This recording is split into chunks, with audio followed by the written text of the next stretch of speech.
Kalau Tuhan ada di antara kita, di tenteng kita, setiap kali suami terlalu marah, kau angkat tangan mau tempelin dia pu istri, mama, untung baik Tuhan ada. Kalau tidak mati. Untung baik Tuhan. Ibu-ibu setiap kali terlalu marah, kau mau maki dia pu suami, dia bapak. Untung baik Tuhan ada. Yang Tuhan ada dengan kita itu kan kita bikin apa-apa kita perasaan.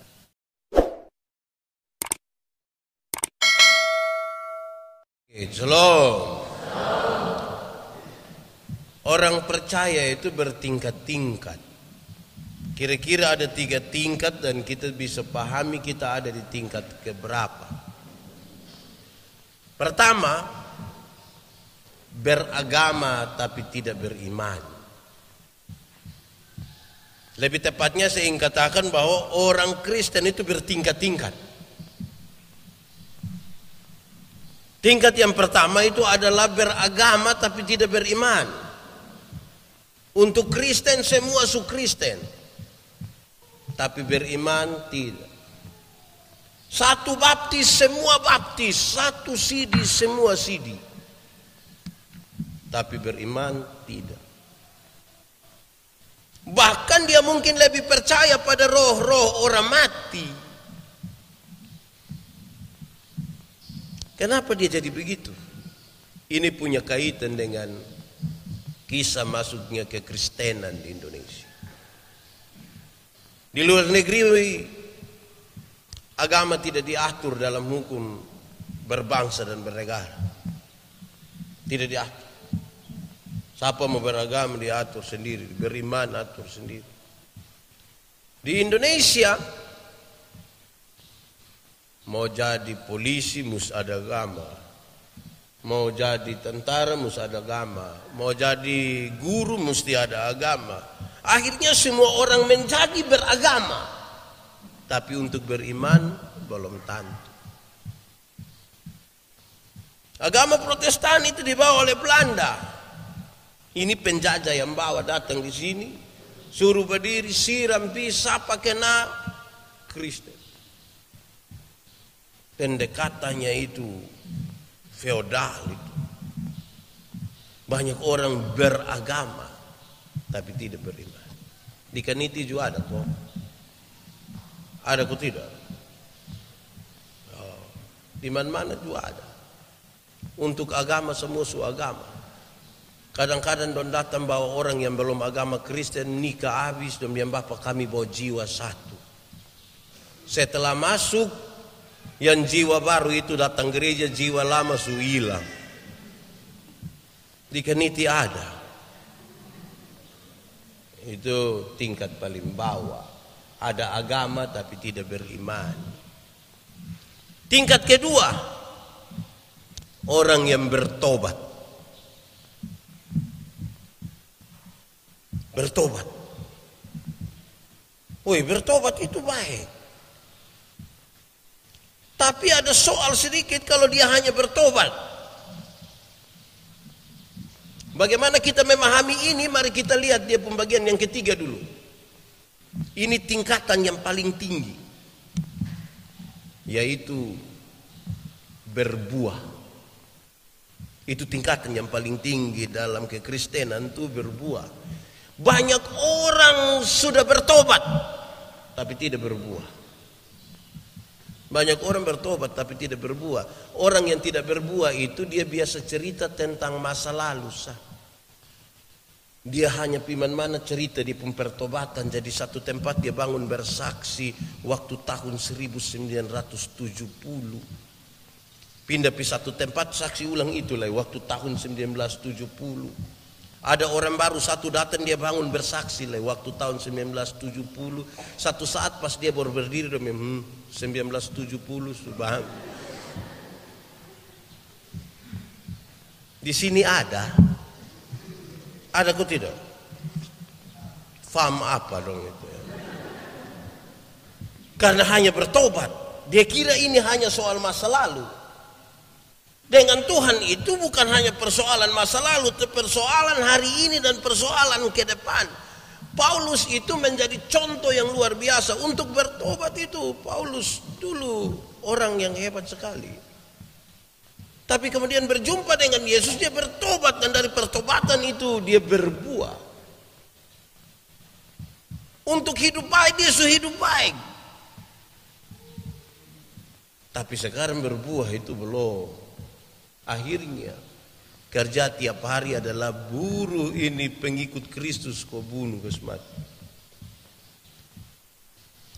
Tingkatan yang paling tinggi itu adalah berbuah. Sekarang saya mau tanya saudara, berbuah bagi Tuhan gampang kau susah? Berbuah tuh gampang kau susah? Susah kok gampang? Omong. Berbuah susah kok gampang kok susah? Banyak orang bilang gampang susah. Itu sesungguhnya tidak ada jawaban. Hari ini demi nama Tuhan Yesus saya ingin sampaikan kepada saudara bahwa berbuah bagi Tuhan itu gampang saja. Gampang saja.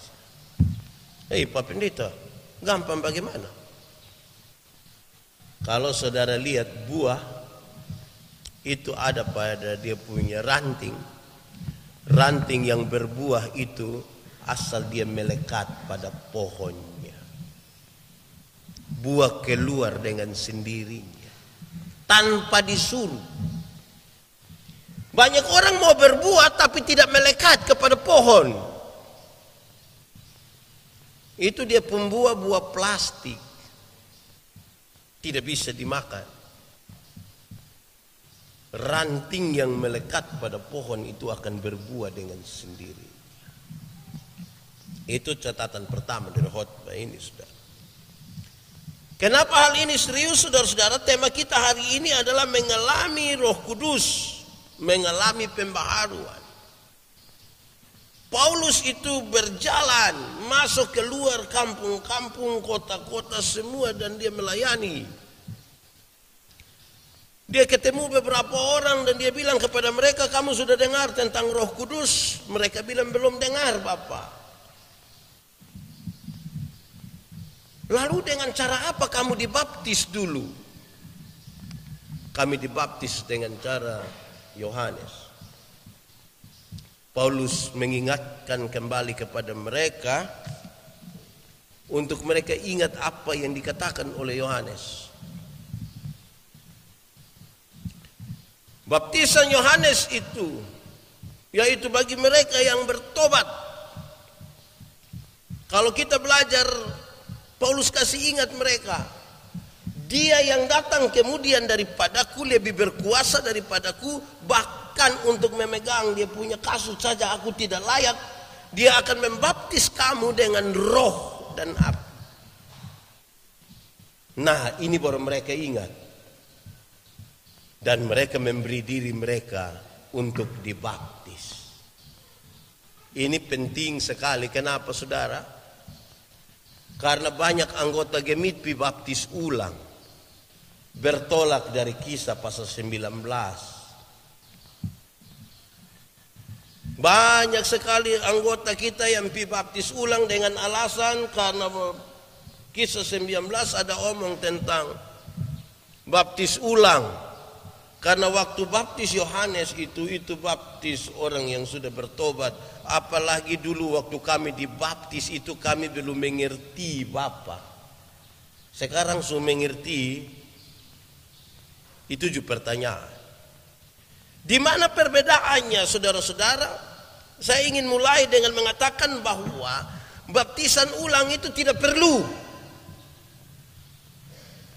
Paulus tanya, dengan cara apakah kamu dibaptis? Dengan baptisan Yohanes.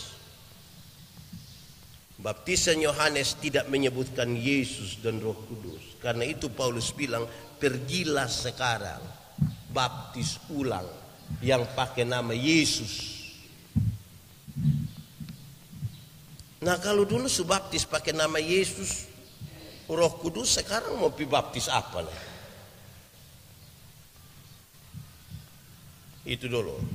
Untuk kita memahami bahwa yang dimaksud dengan mereka dibaptis kembali ini karena tadinya mereka belum mendengar tentang Roh Kudus, tentang Yesus itu.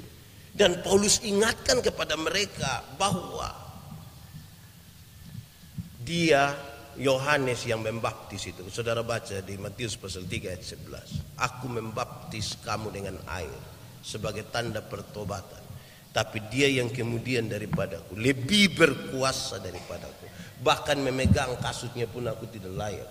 Akan membaptis kamu dengan roh dan api. Merujuk kepada siapa? Yesus Kristus. Karena itu mereka memberi diri mereka untuk dibaptis. Dibaptis di dalam nama Yesus. Dan Roh Kudus itu ketika Paulus menumpangkan tangan atas mereka, maka Roh Kudus itu masuk dalam mereka. Kira-kira begitu ini kronologi.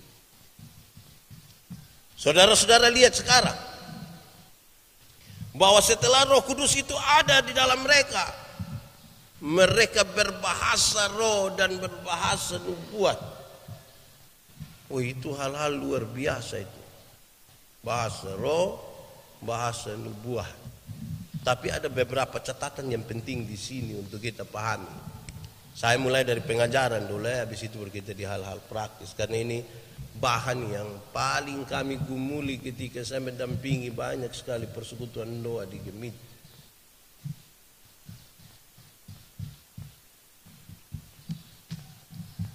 Orang berkata-kata dalam bahasa roh, dalam bahasa nubuat.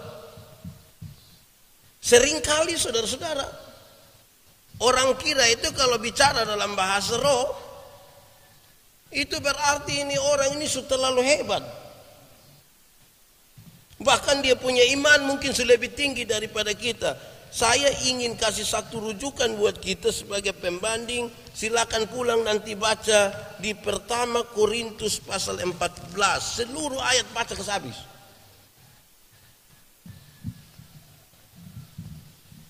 Pulang nanti baca. Karena kalau saya baca itu lagi nanti kita tambah panjang. Saya ingin menjelaskan dulu begini saudara-saudara. Bahasa roh itu satu, tidak diajarkan. Kalau kita lihat dalam teks tadi. Atau kalau pembanding kita ada di Kisah Para Rasul pasal 2. Waktu itu nyala-nyala seperti lidah api itu hingga pada para murid dan mereka berkata-kata dalam bahasa. Itu tidak diajarkan, bukan karena fasilida. Jadi jemaat dong, jangan pikir kalau ada satu orang datang, kau ajar mereka, saya ajar kita bahasa roh, lantas kita kira itu paling hebat. Bahasa roh tidak bisa diajarkan. Roh Kudus yang memampukan kita untuk berkata-kata dalam bahasa roh. Atau saudara-saudara bahwa bahasa roh itu dimengerti, bukan tidak dimengerti. Banyak kali orang datang ke omong bahasa roh yang kita tidak tahu dia omong apa.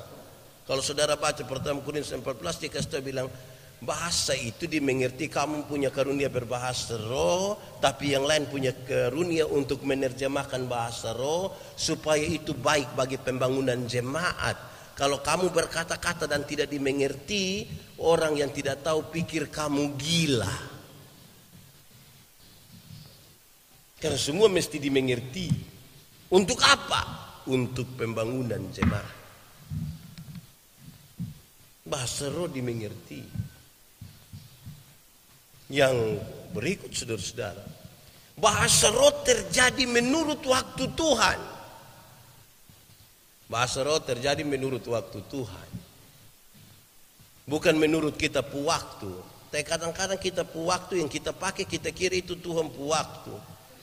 Pas kita duduk sama-sama, apalagi ada orang baru, dia doa pagi, doa makan, takuju dia bahasa roh. Kita baru mau jalan, takuju dia bahasa roh. Hai, Tuhan yang tentukan kapan terjadi, kapan terjadi, kapan terjadi, Tuhan tentukan. Jadi ada waktu di mana kita tidak bicara dalam bahasa roh, bukan tiap saat berulang-ulang itu saja. Itu dulu. Bahasa nubuat. Bahasa nubuat ini saudara menarik karena ini untuk kasih tahu sesuatu. Jangan pikir nubuat bilang akhir zaman kapan, tidak usah lah. Mari kita mulai dari bahasa nubuat itu, kita kasih tahu. Bapak, berhenti judi. Kalau tidak nanti Bapak Puruma juga nanti jual buang. Bapak, berhenti pukul istri. Karena nanti.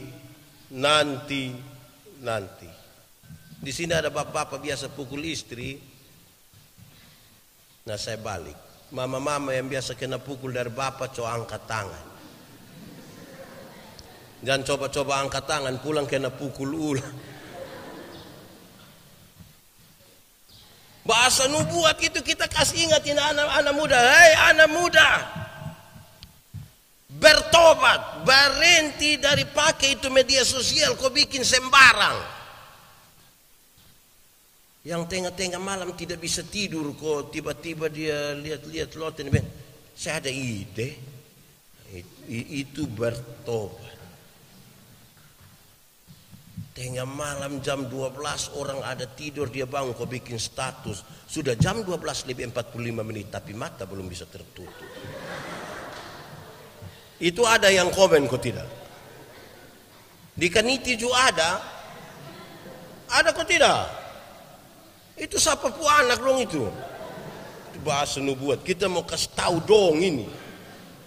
Supaya hidup baik. Tapi banyak orang lebih pikir, weh kalau dia berbahasa roh itu dia sudah terlalu hebat. Nah saudara-saudara, saya tambah satu pengajaran dulu, habis itu baru kita masuk pada hal praktis. Soal baptisan. Baptisan yang dipakai oleh Gemit ini kemudian muncul sejumlah pertanyaan oleh banyak orang. Pertama dong yang begini, Pak Pendeta, kenapa Gemit itu baptis pakai cara percik? Orang lain silam, tapi kok kita pun percik? Nah itu pertanyaan biasa begitu. Jawabannya gampang saja. Pertama kita memahami bahwa tidak ada baptisan yang menyelamatkan. Tidak ada. Tidak ada satupun baptisan yang menyelamatkan. Karena itu kalau ada orang dari luar Gemit, dia masuk di Gemit, kalau dia sudah dibaptis, tidak akan pernah orang pendeta-pendeta Gemit baptis ulang. Tidak lagi. Tapi jangan yang kita pungu. Kita pun kalau suka luar dari sini pi tampar lain, dong bilang kita pun salah semua. Jadi mesti ulang dibaptis. Pak Pendeta, Alkitab itu kan tulis bahwa baptis itu pakai kata dasar bapto, kata kerja baptiso yang artinya menyelamkan. Oh betul. Betul sekali. Koma. Tapi yang dimaksud dengan menyelamkan adalah, pergilah, jadikan semua bangsa muridku, dan selamkanlah mereka dalam nama, bukan selamkan dalam air. Selamkan dalam nama, bukan selamkan dalam air. Selamkan dalam nama Bapa berarti kepada mereka diberi perjanjian anugerah. Selamkan dalam nama anak berarti mereka mati bersama-sama dalam kematian anak, tetapi kemudian dibangkitkan dalam kebangkitan anak. Diselamkan dalam nama Roh Kudus berarti kepada mereka diberi hidup baru tiap-tiap hari. Jadi bukan selam dalam air, selam dalam nama. Lalu kenapa Pak Adam pakai percik? Kisah Para Rasul pasal 3 ayat 2 kasih tahu dengan baik. Kalau mulai dari Matius pasal 3 ayat 11 tadi dia kasih tahu, aku membaptis kamu dengan air sebagai tanda pertobatan, tapi dia yang kemudian daripadaku lebih berkuasa daripadaku akan membaptis kamu dengan roh. Ini menunjukkan bahwa baptisan air adalah lambang dari baptisan roh. Kalau dia lambang dari baptisan roh, berarti apa yang terjadi pada baptisan roh harus dilambangkan oleh baptisan air. Saya kasih contoh Saya ini kan Pak Manobe. maka saya pemuka harus sama dengan Pak Manobe, karena saya melambangkan Pak Manobe. Tapi kalau saya Pak Manobe tapi muka sama ke Pak Nubatonis, nah itu kita beda. Mari kita lihat Kisah Para Rasul pasal 2 ayat 3, dia bilang begini, baptisan roh itu lidah-lidah seperti nyala api hinggap pada para murid. Berdasarkan prinsip hinggap itulah pendeta angkat kau bilang, aku membaptis kamu. Itu dia kasih hinggap di sini. Taruh di ini, otak ini, karena kita hidup dituntun oleh ini. Karena ada banyak orang termasuk di kaniti bilang, Pak Pendeta saya kalau su kiri betul, nanti bor kanan lagi. Bapak saya ini kalau baik lebih baik dari malaikat Bapak, tapi kalau saya sumara Lucifer juga. Pernah dengar itu kalimat? Atau sendiri omong? Karena itu daripada kiri kanan lebih taruh Roh Kudus di sini, supaya jangan hari kiri besok ini pikiran, ini hanya pikiran begini, mau kalau tidak jaga liar. Ini yang ini. Kita bisa duduk di sini, pikiran ada di Ragnamo. Ini. Kita bisa duduk sini tapi pikiran ada pikir sebentar keluar gereja ini mau pi korek siapa, mau pi makan ini di sini ini. Di kaniti ada. Karena itu taruh ini Bapa, Anak, Roh Kudus kau jaga ini barang ini. Amin kok. Ingat, cara berpikir membentuk perilaku. Perilaku membentuk kebiasaan. Kebiasaan membentuk budaya. Budaya membentuk karakter. Karena itu mustaro di sini. Begitu. Bilangan pasal 8 ayat 7. Percikanlah kepada mereka. Tapi bukan karena pakai ini lantas kami bilang orang lain pun salah. Tidak. Supaya orang tanya kenapa kamu baptis percik, kami pakai ini landasan Alkitab. Yang lain punya mau baptis dengan cara apa? Silahkan. Karena tidak ada baptisan menyelamatkan. Yang menyelamatkan dalam pembacaan tadi dia bilang iman. Dalam itu kita berita anugerah tadi. Iman kepada Yesus Kristus. Yang darahnya dicurahkan, tubuhnya dipecahkan, itu yang buat kita diselamatkan. Amin kok. Tidak amin juga amin. Begitu. Itu baptis percik. Terus beberapa orang bilang begini, Pak, kan waktu itu kami kecil anak, jadi kami tidak mengerti. Orang biasa bilang begitu, kecil dan tidak mengerti. Saya mau kasih tahu saudara. Siapa yang bilang kalau orang besar dia lebih mengerti dari anak kecil dong? Anak kecil mana yang kalau lihat Sophie dia bilang, aduh pas. Pas. Itu terjadi di yang tua dong. Di sini ada. Ada kok tidak? Dia majelis kok jemaat. Kok majelis jemaat. Tapi itu bukan alasan yang kuat. Yang kuat ini sama saudara. Anak itu Tuhan punya. Amin kok. Jadi Tuhan titip ke kita anak-anak. Saudara tahu?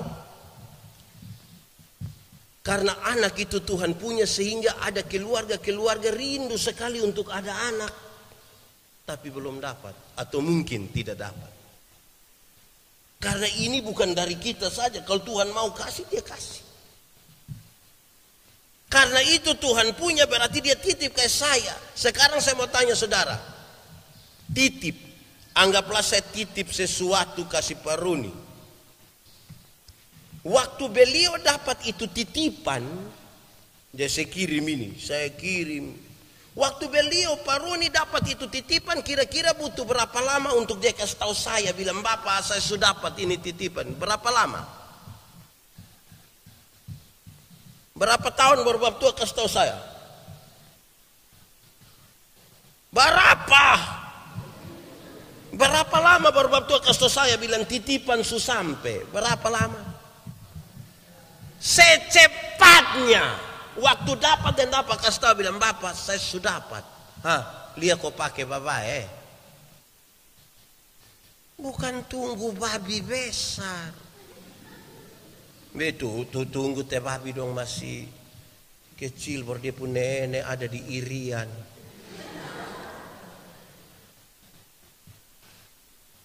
Baptisan ini kan ini anak dong ini masuk sebagai ahli waris kerajaan Allah.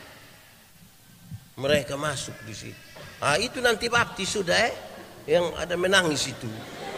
Ini omong baptis dia ada kasih tahu dia pun mama ini. Sudah kau belum? Lihat kau baptis sudah.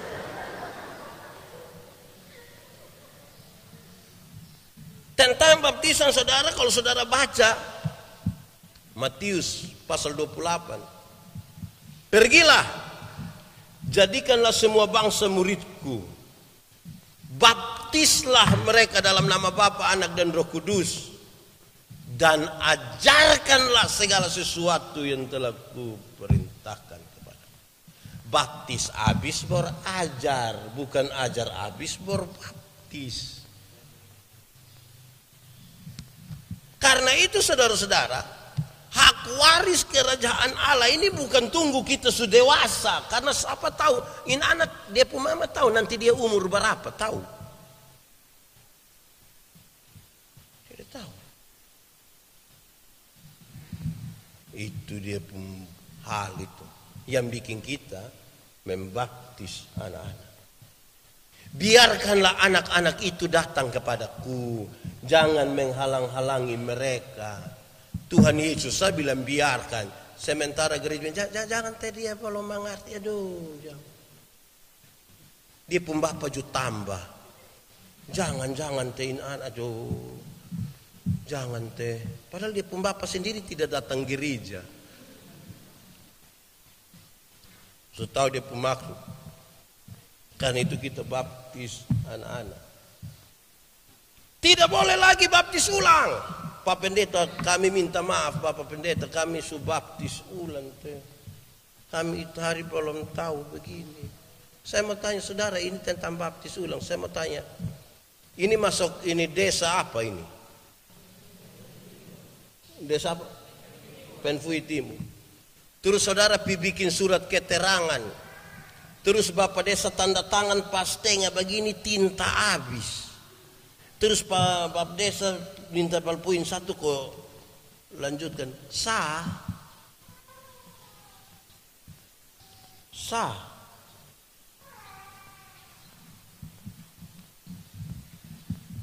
Piko dong periksa bilang kenapa kok kayak dua tanda tangan? Atau saudara, tadi waktu baptis percik itu saudara lihat. Ini bangku kursi ini, kan ada tulis kok tidak? Inventaris naik mes, ada tulis kok tidak? Oh nanti lihat kok tulis, nah saya pakai contoh lain. Yang pegawai dong itu kan papa nama ada toh? Ada papa nama tulis bilang, di kiri kok kanan biasa ya? Kanan, tulis bilang, yang di Menobe. Itu dia tulis di sini, tetapi yang di Menobe itu mulai dari ujung kaki sampai kepala itu yang di Menobe semua. Bukan hanya di bagian ini sayang yang di Menobe saja. Ini Pak Roni. Dia pun nama di sini tapi semua ini yang di Menobe toh. Jadi karena itu tidak perlu untuk saudara bikin papa nama. Dari taruh di ujung kaki sampai ujung kepala yang di Menobe.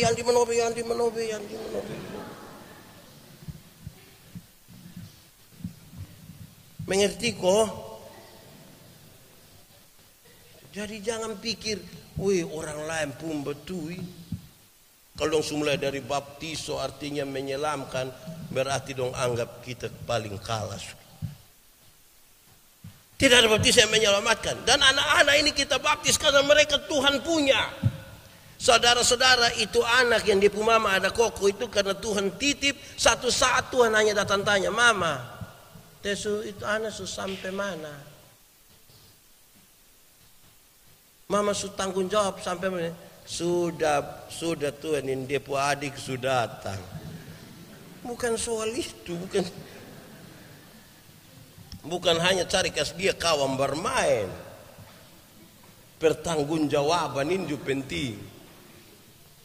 Sudah dengar kok? Dalam baptisan itu ada Bapak Ani, Mama Ani. Tuh di sini ada yang Bapak Ani. Saya lihatin Mama ini juga Mama Ani ini. Itu Mama Ani, Bapak Ani bukan duduk di sini kok berdiri senyum, foto, kirim pi kampung, bukan itu saja. Dia bertanggung jawab untuk membesarkan ini anak dalam tanggung jawab iman.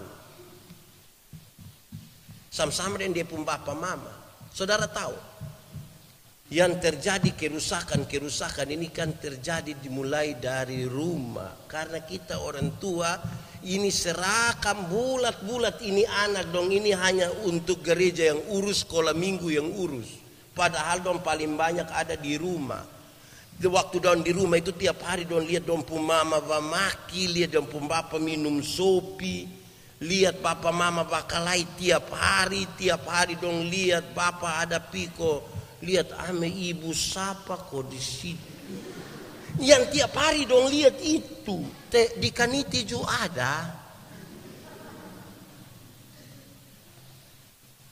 Dan Roh Kudus ini atur begitu rupa supaya baik di rumah, di gereja, di mana-mana kita pu hidup itu hidup yang tanda Roh Kudus ada di situ. Hidup kita dibaharui, bukan sekedar kita bertobat. Pertobatan itu saudara-saudara bisa saja terjadi bagi orang-orang yang tidak kenal Yesus. Ada orang yang tidak kenal Yesus tapi bertobat juga. Dulu dia minum sopi, sekarang dia superiti. Ada orang begitu kok tidak?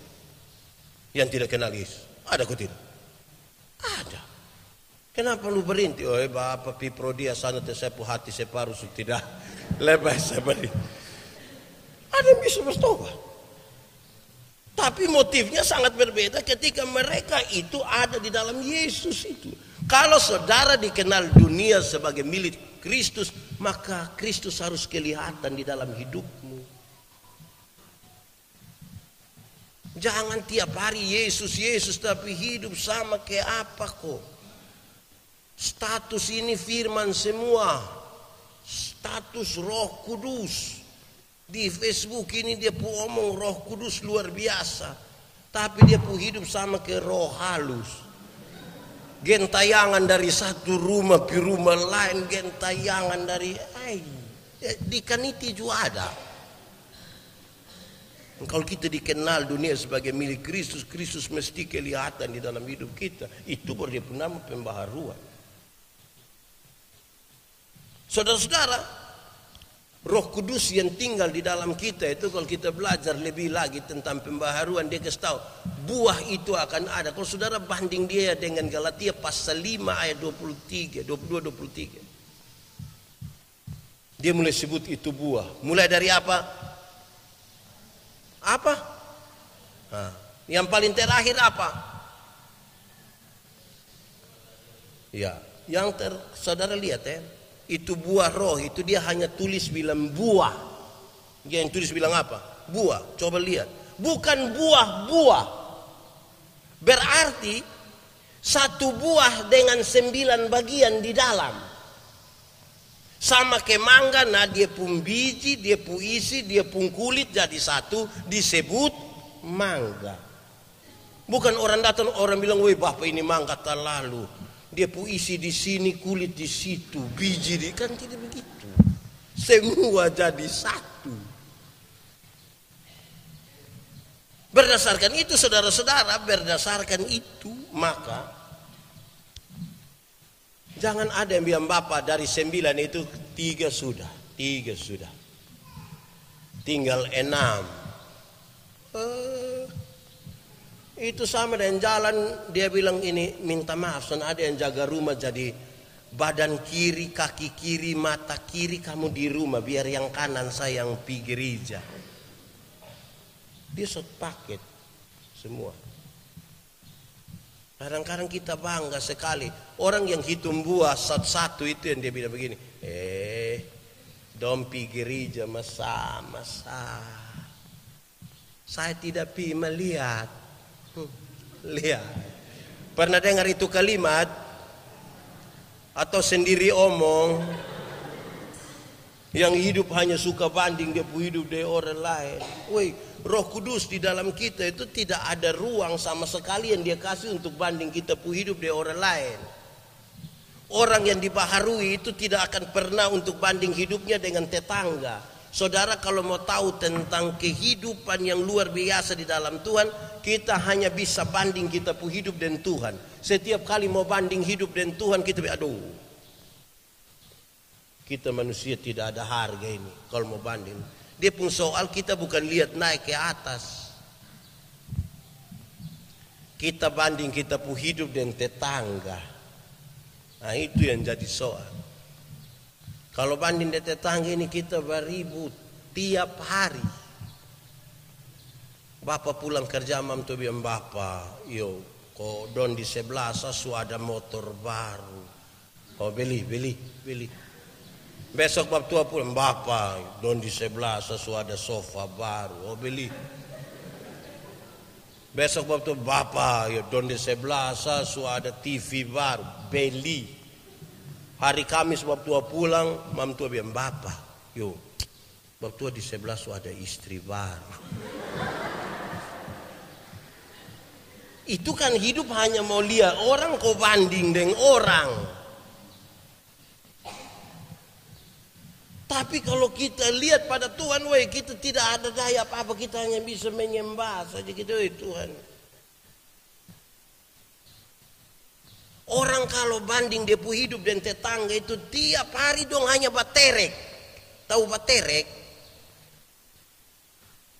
Natal kok ibu satu datang pakai gelang gading penuh tangan kanan. Ibu satu tidak mau kalah, dia ame gelang kea taruh penuh tangan kiri. Lama-lamain binatang semua mati gara-gara kita pun hidup yang tidak dibaharui ini. Kita tinggal badeka-badeka ini. Kadang-kadang kalau tinggal badeka itu baik, maka kalau orang tidak dibaharui oleh Roh Kudus berat. Di sebelah mau tumis sayur, kok dia taruh minyak begini, mulai minyak panas, kok taruh bawang, kok yang di sebelah juga tidak mau tahan, dia bilang kas panas minyak, kas panas. Suka panas minyak habis baru ini anak-anaknya mama teh bawang tidak ada. Nah sudah lu percik-percik air, saya tidak apa-apa, yang penting dia. Karena hidup hanya banding, ini tidak.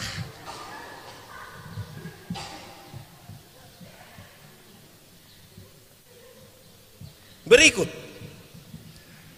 Saudara, tentang Roh Kudus yang membaharui. Kadang-kadang kita kasih salah ini barang dong ini. Roh Kudus itu kita kira kalau dia masuk dengan kita, mesti kita jadi orang yang lain sendiri. Jadi lain sendiri. Jadi duduk-duduk dia lihat kita, ini menyanyi dong, ini tidak ada roh. Kadang-kadang kalau kita pergi di orang lain dan duduk cerita-cerita, gereja di Gemit itu tidak ada roh.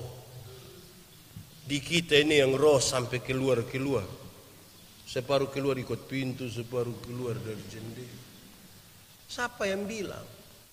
Saya berkhotbah tentang menyembah Tuhan dalam roh dan kebenaran, dan ada 3 poin utama. Menyembah Tuhan dalam roh dan kebenaran dimulai dari percakapan Yesus dan perempuan Samaria itu di sumur Yakub. Di manakah kami harus beribadah? Di Gunung Gerisim kah atau di Bait Allah? Di Yerusalem. Yesus bilang Allah itu roh dan kamu akan menyembahnya dalam roh dan kebenaran. Roh itu dia pulawan adalah kedagingan. Jadi kalau orang datang kau menyembahnya dalam kedagingan untuk cari kepuasan diri, untuk makan puji, tampil kau bagaya supaya orang pikir dia paling hebat di sini, itu kedagingan. Itu bukan menyembahnya dalam roh. Kebenaran itu lawannya kemunafikan. Tahu munafik? Tahu kau tidak? Nah, coba angkat tangan yang munafik. Tidak ada. Weh, luar biasa. Puji nama Tuhan. Sebentar lagi dunia kiamat di sini. Munafik itu di muka omong lain, di belakang, di muka manis sekali, di belakang itu kemunafikan. Jadi tidak boleh datang kepada Tuhan penuh dengan kemunafikan. Kadang-kadang saudara-saudara kita hidup ini munafik. Kita hidup munafik ini. Orang tanya saya ajar ilmu berkhotbah, orang tanya saya, pendeta, yo, khotbah yang baik itu yang karmana. Saya lupa maksud. Khotbah yang baik itu tulis kok tidak tulis, berapi-api atau berair-air. Saya bilang, hey, khotbah yang baik itu bukan soal tulis kok tidak tulis, bukan soal berapi-api atau berair-air. Khotbah yang baik itu ialah omong karmana, bikin begitu. Jangan omong lain. Di sini juga ada. Ada yang bukan soal omong lain, bikin lain. Ada yang pikir lain, omong lain, bikin lain. Hasilnya kelainan. Jadi kita jadi aneh sendiri.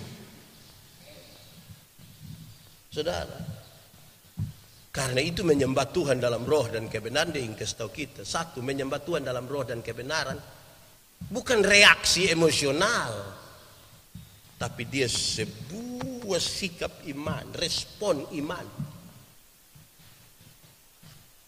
Respon iman itu yang kalau ada orang mati kan sedih toh, kita datang lihat terus kita tanya apa yang saya imani tentang kematian. Oh, yang saya imani tentang kematian, ternyata mati bukan akhir dari segala sesuatu. Mati itu adalah tempat di mana kita diubah dari tubuh yang dapat binasa ke dalam tubuh yang tidak dapat binasa, supaya kita bisa hidup dalam kekekalan bersama Kristus di sorga. Berdasarkan itu kita menyanyi, sabar dalam susah. Saudara tidak tahu ini lagu? Nah, kenapa suruh saya solo? Sabar dalam susah sukarmu, sabar, Tuhan ada sertamu, sabar, sabar, beri kuat pada. Itu respon iman.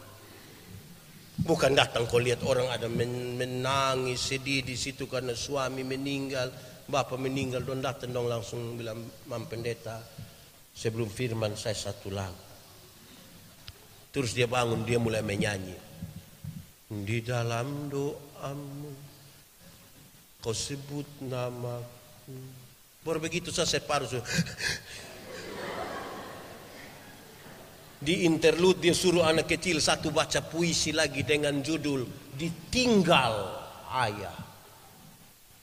Wih, semua yang datang semua menangis. Kalau dia pulang bangga mati, dia bilang, semua menangis. Makan puji. Bangga, nah. Orang sudah kedinginan, picalop tambah di air es. Supaya ketika kita menemukan masalah-masalah dalam hidup kita, kita harus tanya, apa yang saya imani? Apa yang saya imani? Saudara punya masalah kok? Tidak usah omong, saya lihat ini muka masalah semua. Kita tanya, apa yang kita imani? Kedua, menyembah Tuhan dalam roh dan kebenaran itu,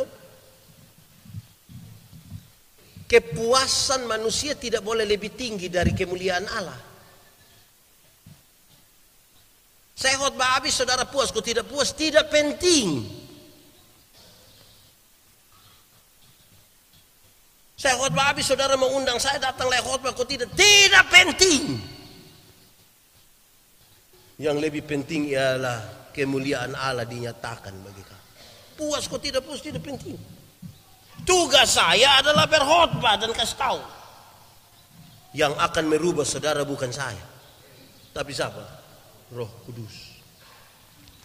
Supaya saya jamba gaya.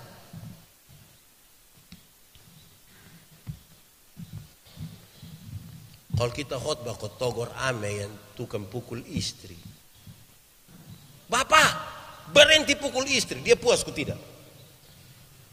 Tidak puas, tidak apa-apa. Yang penting saya kasih tahu. Kadang-kadang kita takut. Kasih tahu. Untuk sebuah kebenaran itu mesti ada harga yang harus dibayar. Kasih tahu saja. Tidak apa-apa. Puas kok tidak puas, itu soal nomor 2. Supaya yang ketiga, menyembah Tuhan dalam roh dan kebenaran itu, Tuhan menjadi satu-satunya pusat. Bukan musik, bukan pengkhotbah, bukan yang di muka situ, bukan yang di sini, tapi Tuhan menjadi pusat. Supaya kemudian kita sepakat, Tuhan kita yang luar biasa.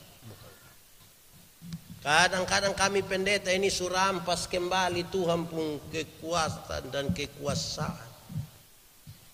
Ini jemaat dong ini, kalau dong ada suka pendeta, oi jangan coba-coba pikir pindah yang pendeta. Bapak-bapak sinode jangan kasih pindah dulu kami pun pendeta, jangan. Kenapa? Kami sementara membangun. Oh dia kepala tukang. Jadi kalau dia pindah nanti ini pembangunan tidak lanjut. Itu kalau dong suka. Tapi kalau dong tidak suka, dong pisinode kasih tahu bilang bapak-bapak ame sudah ini. Di sini juga begitu.